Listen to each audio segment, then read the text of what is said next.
സൂറത്തുൽ ഗാഫിർ, സൂറത്തുൽ മുഅ്മിൻ 40-ാമത്തെ അധ്യായം സൂറത്തുൽ ഗാഫിർ.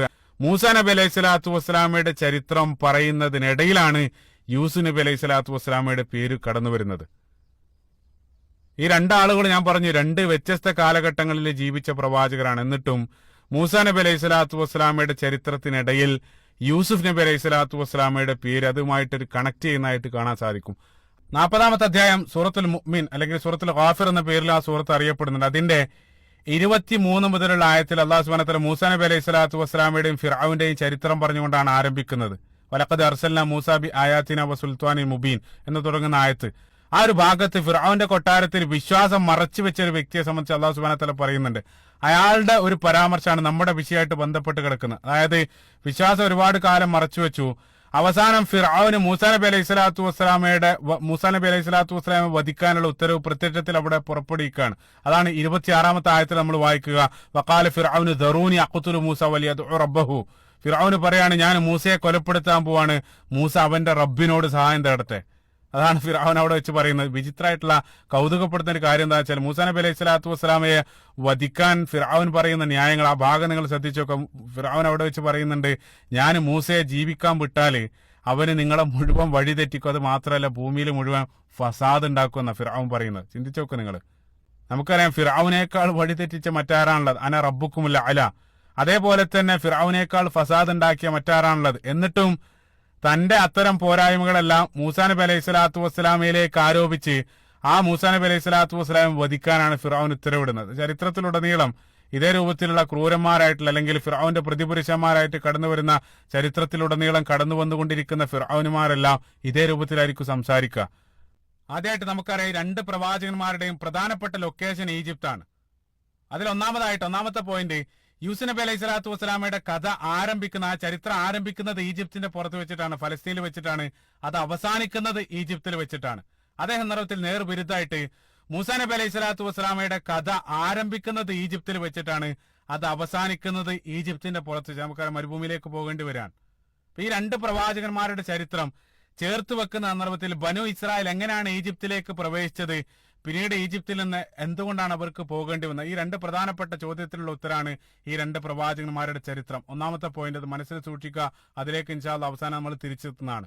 രണ്ടാമതായിട്ട് ഈ രണ്ട് പ്രവാചകന്മാരുടെയും ബാല്യകാലം നമ്മൾ പരിശോധിക്കുന്ന സന്ദർഭത്തിൽ നിരവധി സമാനതകൾ. യൂസുഫ് നബി അലൈഹി സ്വലാത്തു വസ്സലാമയുടെ കഥ ആരംഭിക്കുന്നത് മകനെ കുറിച്ച് അങ്ങേയറ്റം വേവലാതിപ്പെടുന്ന ഒരു പിതാവിന്റെ അനുഭവത്തിലൂടെയാണ്. ആ ഒരു പിതാവിന്റെ ചിത്രത്തിലൂടെയാണ് യൂസുഫിന്റെ കഥ ആരംഭിക്കുന്നത്, സൂറത്ത് യൂസുഫിന്റെ ആരംഭ ഭാഗം. അതേ സന്ദർഭത്തിൽ മൂസാ നബി അലൈഹി സ്വലാത്തു വസ്സലാമയുടെ ചരിത്രം നമ്മൾ പരിശോധിക്കുന്ന സന്ദർഭത്തിൽ മകനെ കുറിച്ച് അങ്ങേയറ്റം വേവലാതിപ്പെടുന്ന ഒരു മാതാവിന്റെ ചിത്രത്തിലൂടെയാണ് മൂസാ നബി അലൈഹി സ്വലാത്തു വസ്സലാമയുടെ ചരിത്രം ആരംഭിക്കുന്നത്, സൂറത്തുൽ ഖസസിന്റെ ആരംഭ ഭാഗം. അതായത് മകനെ കുറിച്ച് അങ്ങേയറ്റം വേവലാതിപ്പെടുന്ന ഒരു മാതാവിന്റെയും പിതാവിന്റെയും ചിത്രമാണ് രണ്ടാളുടെ ചരിത്രത്തിൽ നമ്മൾ കാണുന്നത്. മൂന്നാമതായിട്ട് മൂസാ നബി അലൈഹി സ്വലാത്തു വസ്സലാമയുടെ കഥയിൽ മാതാവിനെ കുറിച്ച് പരിശുദ്ധ ഖുർആൻ നിരവധി കാര്യങ്ങൾ സംസാരിക്കുന്നുണ്ട്. പക്ഷെ അതേ സന്ദർഭത്തിൽ മൂസാ നബി അലൈഹി സ്വലാത്തു വസ്സലാമയുടെ പിതാവിനെ സംബന്ധിച്ച് പരിശുദ്ധ ഖുർആൻ സൈലന്റ് ആണ്. അതേ സന്ദർഭത്തിൽ തിരിച്ച് യൂസുഫ് നബി അലൈഹി സ്വലാത്തു വസ്സലാമയുടെ കഥയിലുടനീളം പിതാവിനെ സംബന്ധിച്ച് പരിശുദ്ധ ഖുർആൻ ഉടനീളം സംസാരിക്കുന്നുണ്ട്. മാതാവിനെ കുറിച്ച് യൂസുഫ് നബി അലൈഹി സ്വലാത്തു വസ്സലാമയുടെ മാതാവിനെ സംബന്ധിച്ച് പരിശുദ്ധ ഖുർആൻ സൈലന്റ് ആണ്. അള്ളാഹു ഒരു പക്ഷേ മക്കളെ വളർത്തുന്നതിൽ മാതാവിന്റെയും പിതാവ് രണ്ടാളുകളുടെയും വ്യത്യസ്ത റോളുകൾ ഈ രണ്ട് കഥകളിലൂടെ പരിശുദ്ധ ഖുർആൻ ഹൈലൈറ്റ് ചെയ്യുകയാണ്. മൂസാ നബി അലൈഹി സ്വലാത്തു വസ്സലാമയുടെ കഥയിൽ മാതാവിനെയാണ് ഹൈലൈറ്റ് ചെയ്യപ്പെടുന്നതെങ്കിൽ യൂസുഫ് നബി അലൈഹി സ്വലാത്തു വസ്സലാമയുടെ കഥയിൽ പിതാവിനെയാണ് ഹൈലൈറ്റ് ചെയ്യപ്പെടുന്നതായിട്ട് കാണാൻ സാധിക്കുക.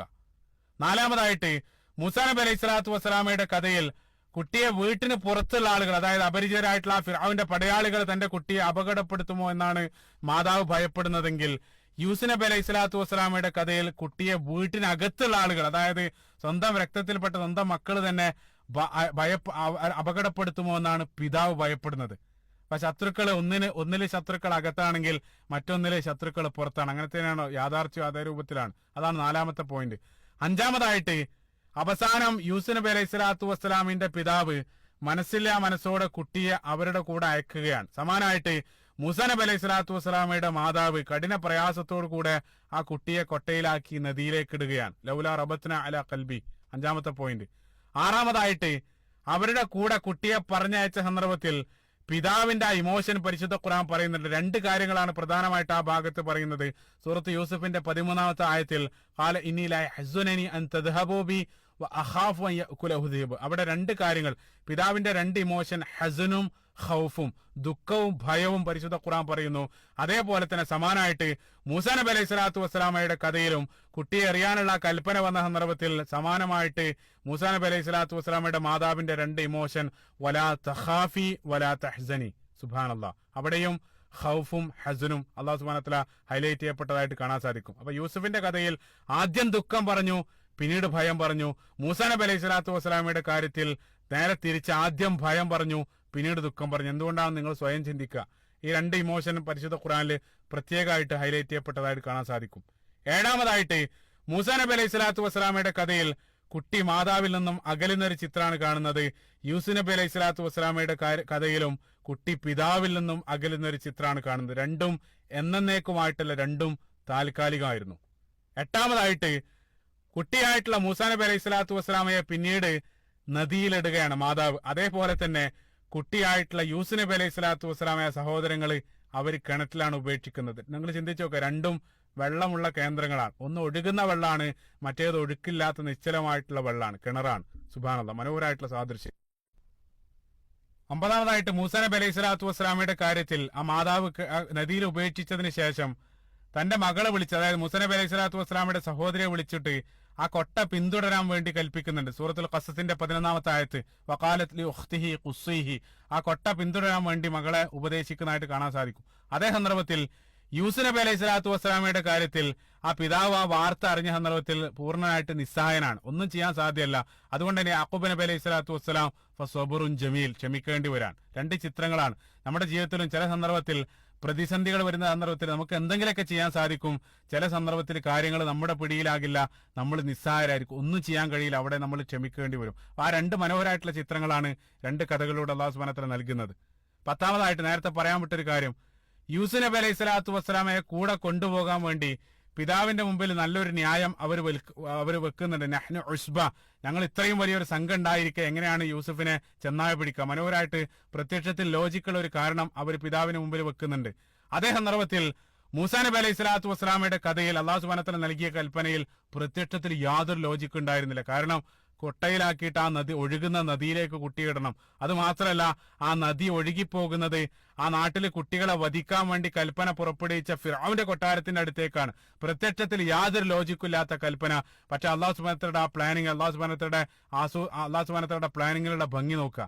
നമ്മുടെ പരിമിതമായിട്ടുള്ള ബുദ്ധി വെച്ച് നമ്മൾ നോക്കുന്ന സന്ദർഭത്തിൽ യൂസഫിന്റെ കാര്യത്തിലുള്ളതിനേക്കാൾ നമ്മൾ അപകടം ഭയപ്പെടുന്നത് മൂസാ നബി അലൈഹി സ്വലാത്തു വസ്സലാമയുടെ കാര്യത്തിലാണ്. പക്ഷേ അതിന്റെ ഫലം വന്ന സന്ദർഭത്തിൽ ഏറെ ലോജിക്ക് ഉണ്ടായിട്ടും പിതാവിന് കുട്ടിയെ വർഷങ്ങളോളം നഷ്ടപ്പെടുകയാണ്. ഒരു ലോജിക്ക് ഇല്ലാഞ്ഞിട്ടും ഉടൻ തന്നെ കുട്ടിയെ മൂസാ നബി അലൈഹി സ്വലാത്തു വസ്സലാമയുടെ മാതാവിന് തിരിച്ചു കിട്ടുന്ന ചിത്രമാണ് നമ്മൾ കാണുന്നത്. സുബ്ഹാനല്ലാഹ്, അല്ലാഹു സുബ്ഹാനഹു വ തആലയുടെ പ്ലാനിംഗ് ആണ്. അതായത് നമ്മൾ ചില സന്ദർഭത്തിൽ ശരിയാകുമെന്ന് പ്രതീക്ഷിക്കുന്നത് അങ്ങനെ ആയിക്കൊള്ളുന്നില്ല. പക്ഷെ അതേ സന്ദർഭത്തിൽ നേരെ തിരിച്ച് നമ്മൾ ശരിയാകില്ലെന്ന് കരുതുന്നത് അത്ഭുതപ്പെടുന്ന രൂപത്തിൽ ഉടൻ തന്നെ ശരിയായേക്കാം. കാരണം ശരിയും തെറ്റും ആത്യന്തികമായിട്ട് തീരുമാനിക്കുന്നത് അല്ലാഹു സുബ്ഹാനഹു വ തആലയാണ്. അല്ലാഹു സുബ്ഹാനഹു വ തആലയുടെ അടുത്താണ് സമ്പൂർണ്ണമായിട്ടുള്ള കൺട്രോൾ ഉള്ളത്, നമ്മുടെ അടുത്തല്ല. അത് ഈ രണ്ട് കഥകളിലൂടെ മനോഹരമായിട്ട് അല്ലാഹു സുബ്ഹാനഹു വ തആല പഠിപ്പിക്കാൻ. 11-ാമതായിട്ട് മൂസാ നബി അലൈഹി സ്വലാത്തു വസ്സലാമയുടെ മാതാവിന് അല്ലാഹു സുബ്ഹാനഹു വ തആല പ്രത്യേകമായിട്ടുള്ള ഒരു കരുത്ത് നൽകി.